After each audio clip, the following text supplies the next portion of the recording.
But what I'm going to do is show you the basic materials that you will need to paint successful watercolours. Let's start first of all with, I suppose, the most important part of kit, and that's the paints themselves. This is a paint box that has lots of mixing space.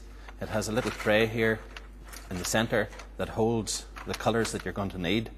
And if I just go through the colours one at a time, there's Winsor Yellow, Raw Sienna, Light Red, French Ultramarine, Cerulean Blue, Winsor Blue, Burnt Sienna, Neutral Tint, Alizarian Crimson, Cobalt Turquoise Light, Winsor Red, and Winsor Violet. Now, I find that with those 12 colours, I can paint any picture anywhere in the world. That's all I need. I don't need any more than that. Those are artist quality colours. Now, in artist quality, it means that they're more finely ground pigment and they're far superior to student quality colours. They come in either full pans, or what are known as whole pans, or half pans. There's nothing different between the whole pans and the half pans. It just means that this fits into a smaller box, where if you're using a lot of paint or doing a lot of painting, you're going to need to have the bigger pans, and that's more economical for you if you're doing a lot of painting. They can either come in 14mm tubes or 5mm tubes. Again, they're all artist quality paints as opposed to student quality. And even though they're a little bit more expensive, it's worth spending that extra couple of quid to get the colours that you want. Sometimes there's a little bit of difference in the price, other times there's a lot more in the price. It all depends on what the source material is, the likes of cobalt or turquoise or stuff like that. So I would say stick to the artist quality, forget about the student quality. You'll see in the paint box here that there are lots of mixing space. Now that's essential whenever it comes to painting in watercolours. You have large deep wells here for mixing large washes. You have flat plates on the other side here for mixing medium-sized washes. But in the middle, you have got lots of little areas. And that's so important whenever you're mixing the colours throughout a whole painting, that you have enough space to do that. Some people, I've seen them in the past using a plate to mix your colours. There's nothing worse than that, because you squeeze your colour out onto the plate. Whenever you're finished, you want to wash the plate, you're washing your colours down the sink.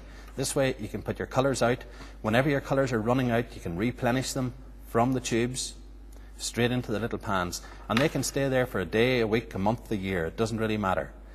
Every time you open your box, all you have to do is freshen your colours up and off you go again. So always get something, a paint box with lots of mixing space, so that you'll not be looking for space during the painting. So that's one type of box. Let's just set that to the side for a moment. There are a couple of other variations that I would use. This is a little field sketcher's box. Absolutely dinky little thing. It's got a thumb loop on the bottom, and that's so that you can slip your thumb through that. I don't want to turn it upside down or everything will fall out. You can put your thumb through the little loop on the bottom, and then with your brush, you've got your colours, your water container, your palettes for mixing the colour, and a little bottle there that is useful for holding. There's also a little brush in here, which is very fine for doing little bits of detail. You can see it comes to a very fine little point.